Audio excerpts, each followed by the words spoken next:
Hi, my name is Mark Wright, editor, producer, Slaughterhouse Rules. This is Adam Lenhart, writer, director, and one of the producers. We're going to give you a commentary of the movie as we sit here and watch it. So, let's go at it. In case you probably already figured this out, Slaughterhouse Rules is just a take on the Cider House Rules. Just kind of give you an idea of kind of tone we were going for. Alrighty, this is a great van we've got here, a good family van. This is Enoch Porch, the guy driving, plays Joel. That was his van. I met him the morning we shot this, and those are the two girls, Roxanne Benjamin and Cassie Yeager. Real life friends and also actresses, very talented. Very talented. And this is happens to be your truck back there, Yep, isn't it? That's my truck. Okay. We faked it as being stalled out on the side of the road. I also want to mention that that's Daniel Wiseman right there that plays Chad. Daniel and Enoch never met until this morning, and neither one of them really had any acting experience, I don't think.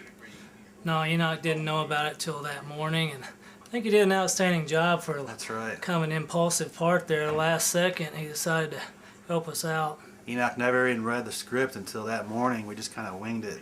I kind of told these guys to get real, true performances, just kind of act like yourselves, and I think they really did, especially Daniel. Plus, going back to his van, we did need another vehicle, which is supportive on giving us that also for temporary time. Yeah, that's a good point. We were going to use my truck to, when everybody takes off and drives. Go ahead. Right there, he was all over her. Yeah, you can tell in the movie he's digging her. He wants to be with her, and you know, art definitely imitated life. But my truck, we were going to use that, and then Enoch really couldn't drive a stick shift, so we said, screw it, we'll just use your own van, which worked out even better because there was a lot of room in there to shoot. The 1.21 gigawatts, which he just mentioned, brought good humor into the story, even though it did come from...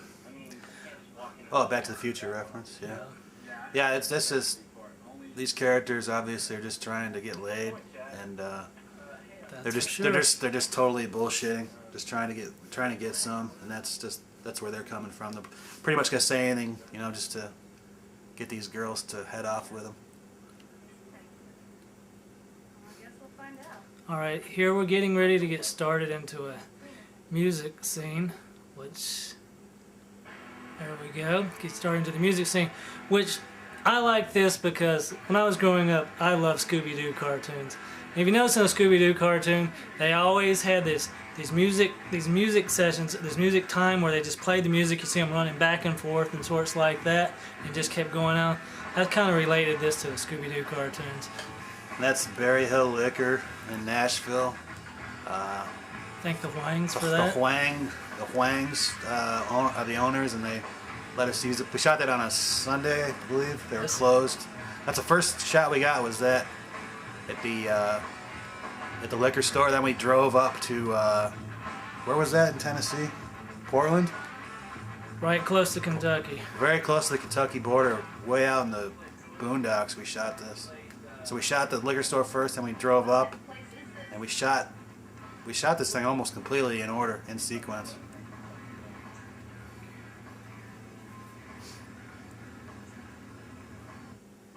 Alright. Getting out of the van again. It's a great location because it's just so rural and fits the story so well. Very much, very much. And you notice we kept the beer bottles turned around. Yeah, I want to show the brand, any brand names just in case. Alright, here the guys go. You know what they have on their mind. They're sitting there drinking, walking down through a wooded area, got two chicks behind them. And even when I wrote this, I wasn't sure myself if these guys were good guys looking to just have a good time, or maybe they were, you know, guys that would kind of go over the edge, and if the girls didn't want to go along, maybe they'd kind of force themselves on them. You never really know if they're decent guys or, you know, untrustworthy. Everybody on the set though that we worked with, they were all nice people. Yeah, we should also mention that there was no rehearsal or anything with this. It was just that day. All right, here's something original. Everybody say sex. And where did we get this sound from?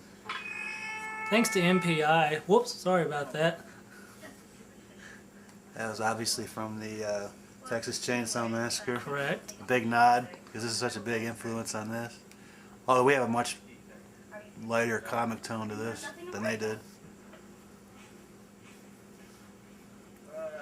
Not that I'm comparing this short to a classic horror film, but, you know. But we did get reference to it to a review that a company gave to us. They did say that they did like the reference that we did have to the Texas Chainsaw Massacre. Yeah, there's some very obvious nods to the movie in this. Man, what are you looking for? A study partner? Here. These guys act. I think they really passed well. As About what? you believe them as best friends. It's still hard for me to believe they met that morning. I'm really happy with their performances, especially as non-actors. They really. I think they really did really well. I really liked how you wrote the story as in a horror movie, but although you got your humor is kind of fluctuating back and forth here, I really thought that was very well written. Yeah, I wanted to. You gotta have some humor in your horror usually, or it's just too damn depressing. Yeah, there's usually other stuff in horror too, like blood, guts, Yeah. and know what else, but you can't do it when it goes on normal TV. No. There's a great indoor shot of the barn, which we couldn't go into because it was so full of hay, couldn't even walk through the door. Yeah, this is supposed to be a slaughterhouse, or what was a slaughterhouse out in the country. Obviously, it's just a barn. Second. Uh, Don't come on the end. But we can't be that picky about it because Leonard was nice enough to let us use his barn, his It's a neighbor's field barn. stuff. It's his neighbor's barn, it is? actually, yeah. Oh. So the guy that actually owned this property, we never even met, but his name's in the credits, and we thanked everybody. Well, they never caught the guy. But we should also mention that No. He's got we shot this in one day, pretty much in order, and a lot of these things were only one take. Just because my battery was running low, I only had one battery. We just stopped shooting for about an hour and a half so I could recharge it. It took forever to recharge. and they were all murdered. So the guy came here and saw them. So, let me break it in 1 second. Let me say some of this was improvised. Like when Daniel says "killed him dead," that's all him. A lot of this stuff right here, where he's talking about, in a minute, when he's talking about being drunk and stuff, all improvised. Really good job. Yeah, where it was a good job. What are you already like coming on to me? What? Like this right here. I just drank. This is getting funny again. There's part. If you're watching this, you must watch the deleted scenes too. There was one part in the deleted scenes which the camera was. I'd wish the camera had been on, but you can see how. You can see how Cassie was trying to get away from Daniel there, but if you'd watched the deleted scenes, which we didn't film it, so it wasn't a deleted scene. There was a lot more that'd been a lot funnier. Also, if you go back, you can see a little gaff there when they were walking away. When Enoch was walking, he almost walked over a pair of sneakers. You kind of have to look for them, but they're there. I took my sneakers off and was barefoot. When I was walking around them, I was making too much noise, so I kind of left them there, and they got in the shot. I think it was me that accidentally put them in the way. Oh, did you? Thanks. Yeah. You ruined the movie. Oh, I screwed that one up. You made it worse than it already Oh, was. geez, how much did that cost us for a reshoot? I can see this is gonna be a hard sell. So just And everybody provided their own wardrobe. They just showed up. I kind of told them kind of what to wear, but I thought they looked perfect. Exactly what I wanted. The girls especially wearing kind of like what the girls in Texas Chainsaw Massacre wear, kind of the low cut, kind of hot look. I think they achieved that perfectly.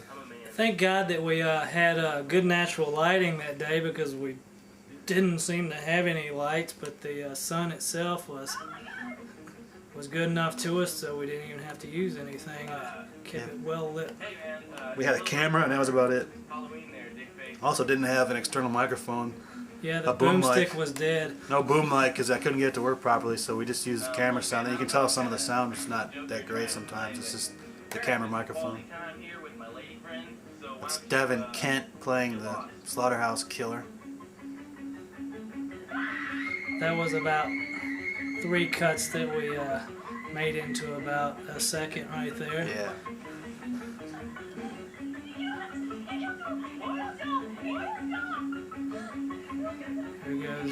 Here goes Daniel, Chad, character Chad. Yeah, I obviously wanted these girls to. It's supposed to be funny, kind of when she stumbles, because that's the typical thing. A girl trying to get away in the woods and she falls over a vine or something. And That's another reference. You should go back to the deleted scenes right in that area. I mean, for that right there, you'll hear Cassie yell real loud. oh, one more thing. We were so pressed for time here. My battery was running low. I used. I was gonna use a lot of not as much handheld. I ended up using almost all handheld. I used a tripod, and it kind of worked as a good, kind of like a poor man's Steadicam. This was all in one shot, only one take because we were running out of time and battery was almost dead. Yeah. Of course, it was me driving the truck right there, and I couldn't get it in gear. Kept on hitting on the gas. That's why we sat there for a few seconds. That's Mark's. That's Leonard's truck with Mark driving. He'd never driven it before. But actually, when you couldn't get it in gear, I thought it actually added to the scene a little more. That's my cameo. All right, here's a great part: the silence, the whole drama of the scene. Just the silence, nothing. You hear nothing, and it goes right into a song which Ron Gregg wrote and played, recorded. Very good musician. Oh yeah. Actually, he did all the music for it. Yeah, he's excellent. What's Leonard's name? What's your dad's My name? father. Thank you, Dad. And this, showing the characters along with their names here in the end credits, I wanted to rip this off of Dazed and Confused. I like that, the way they did that, so that's what this is for. I think it's a little more entertaining than just the standard, end credit roll. Beats a black screen, that's for sure. Yeah. I like that head tilt right there. Dick face.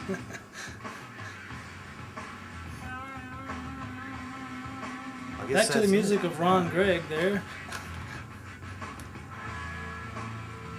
Thomas Carter helped us out, one of our producers.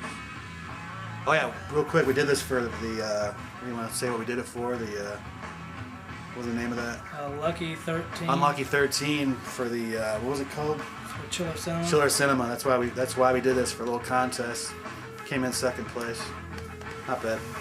That's it, folks. Hope you enjoyed it. Thank you.